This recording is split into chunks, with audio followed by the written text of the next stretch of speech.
guys, it is your girl Trin, and I am finally back with another video after my little hiatus. I took a break out of nowhere and I'm so sorry. I started a channel, I was posting my travel journey, and then I disappeared.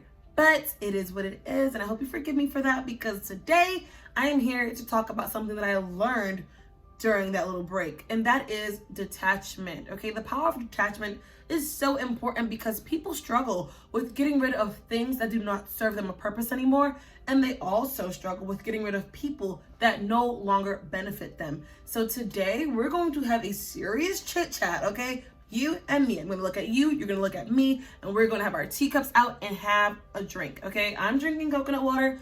Don't know what you're drinking, but I hope it's good. And we are going to unpack the different types of losses. I will be breaking this video down into 3 different types. There are way more out there, but the ones that stick out to me will be your breakups, whether it's a romantic relationship or with a platonic friend. I will also be talking about financial loss, because that is something that a lot of people are embarrassed to talk about, and there is no reason why you should be.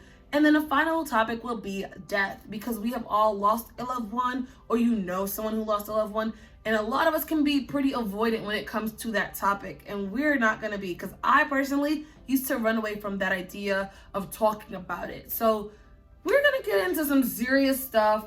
Sit down, relax. I am in the comfort of my own home. I hope you are in a nice relaxed setting, because we're going to be here for a minute. Now let's finish this intro and get right into it, because we have a lot to uncover. Alrighty, so our first topic, like I said before, is going to be breakups. We have all gone through them, and they're not fun. Relationships are always enjoyable when they're going well, but it's just life. Things happen and relationships end. So before we even get into detachment, let's talk about how to even prevent getting so immersed into someone that you lose yourself and it's hard to let go. You need to know your value before you even enter a relationship. You need to go into that relationship a whole ass person, okay? Not waiting for your other half. You need to go into a relationship as one whole person, so that no matter what happens, if that person decides to up and leave you one day, you will not be so broken, so distraught that you lose who you are. You lose the essence of you, and that is when it's hard to come back from it. And in the event that the relationship ends, you need to accept it. If you're the one who's doing the breaking up, you need to realize why you're doing it, because there's a reason why you did it. And you need to accept it.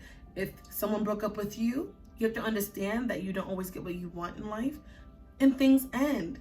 Like, people are just here for seasons sometimes. You get so immersed in someone that you think that they're there for a lifetime, and it's an unfortunate reality that you have to face when things don't go your way. But as humans, we don't always get what we want, okay? So you have to allow that person to leave. I love that quote. If it comes, let it. If it goes, let it. And I think that is just the best way to sum up detachment. Like, stop getting so stuck in people. Stop trying to figure out why. Sometimes you want closure. Let that shit go, because you're not always gonna get it. You have to realize you are a great person. Someone will be there for you. And then suggestions for how to cope, because I'm all about solutions. I'm not just here to talk. I'm here to give you some solutions. When I went through my breakups, I always got back to myself. So I suggest finding a hobby, finding something that interests you and sticking to it, because you're focusing your attention on something, whether that's sewing, painting. I personally enjoy painting. If you're not into that, you can exercise. Another thing you can do, hang out with friends. I don't have the biggest social circle, and I don't think you need to, but you need to hang out with people who are good for you, people who uplift you, people who admire you, people who want better for you, okay? That's who you need to hang out with. And if you don't have that, then again, maybe time will bring those people around, but until then, you need to be that person for yourself. You need to take care of yourself. Have your self-care days. That's what I do. I have my self-care days where I spend the entire day lounging around, making sure I look good, whether it's doing my hair, my nails, do my little bath soaks. Like, that's what I do, okay? And when I was just fresh out of my breakup, that's all I did. And it felt good. I felt amazing, and I felt like I was on top of the world again. It's okay to grieve, and you need to. If you need to cry, let it out. If you need to rant, let it out. But do not suppress those emotions. to where you don't even see yourself crawling out of that hole. Make sure you know I'm a great person. I deserve respect. I deserve love. I deserve the best of the best from that person. And if you're not getting it, let it go. Our second loss today is financial loss. Don't be ashamed of it, because I'm not.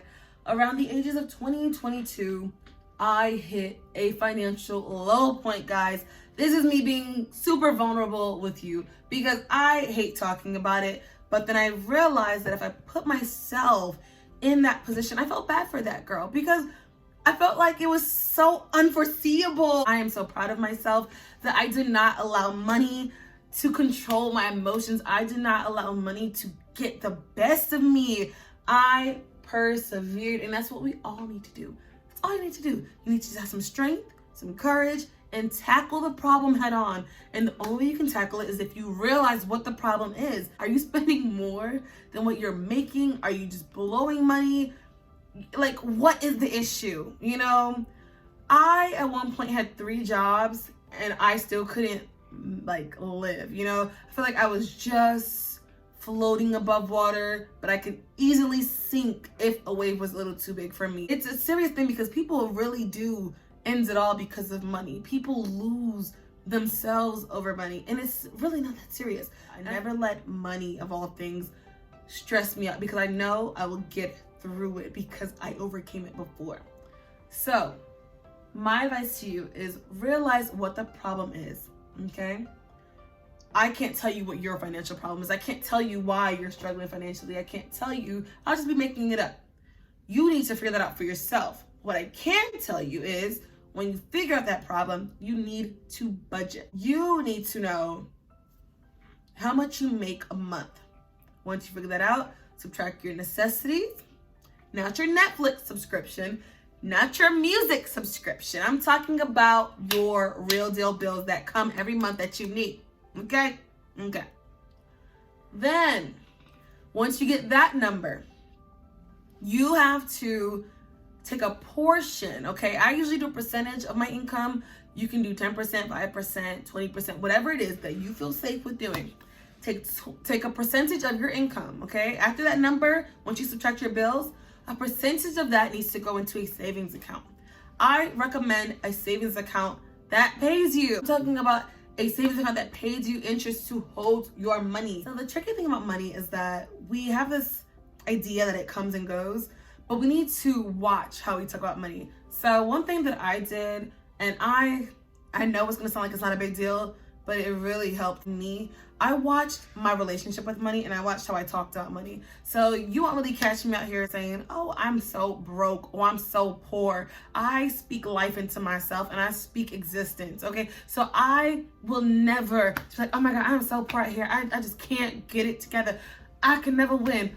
No, you are putting that energy out into the world, and what do you think is gonna come back to you? You have to be positive all the time.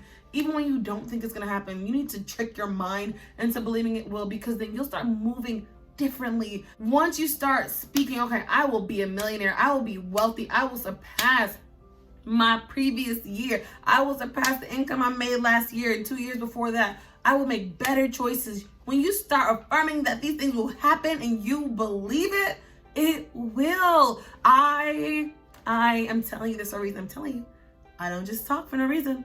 Sometimes I do, but not in this video. I'm really speaking from personal experience. I do not talk about being broke anymore.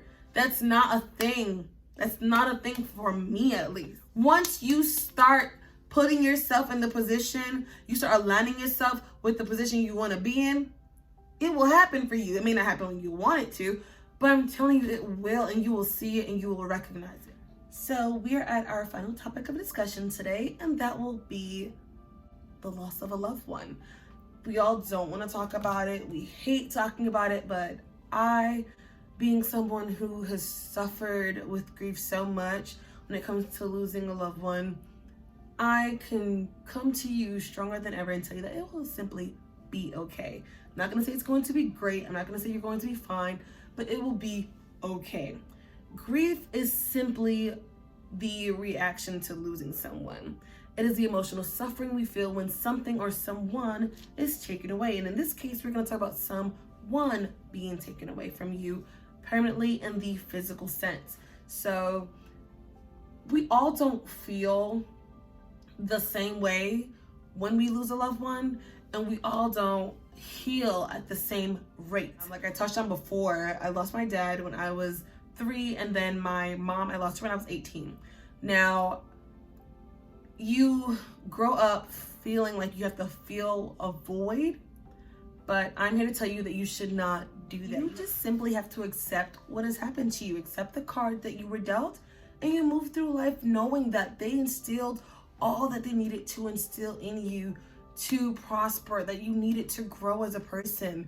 That's all. Continue to make them proud. Think of all the positive memories. Think about all of the great times that you were able to have with them, because some people may not have that experience where they lose someone and they can't remember, any good time. Now, I will say that you shouldn't rush anything. You should be patient with yourself.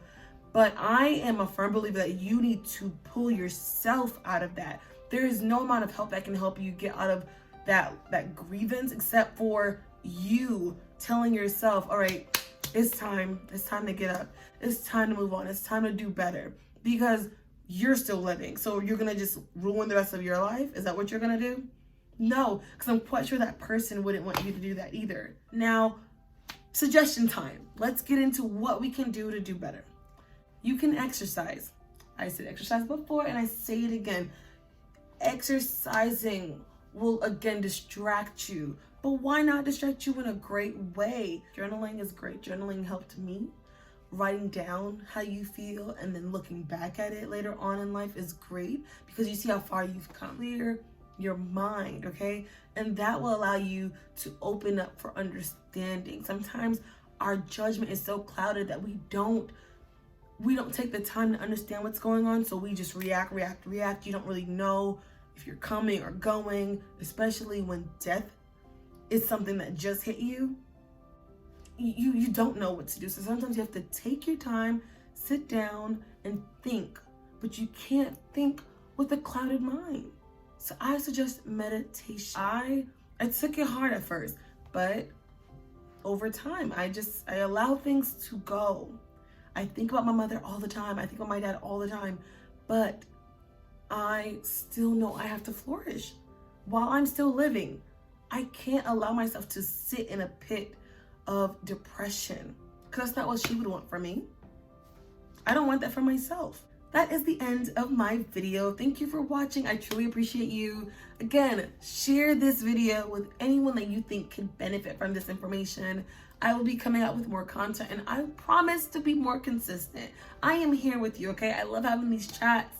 I love to talk anyway, and I just have so much to share. I really do. So I will see you guys in the next video, and until then, just stay blessed and stay positive, okay? Follow those tips, and I promise you, your life will change for the better. I love you guys, and I'll see you again later.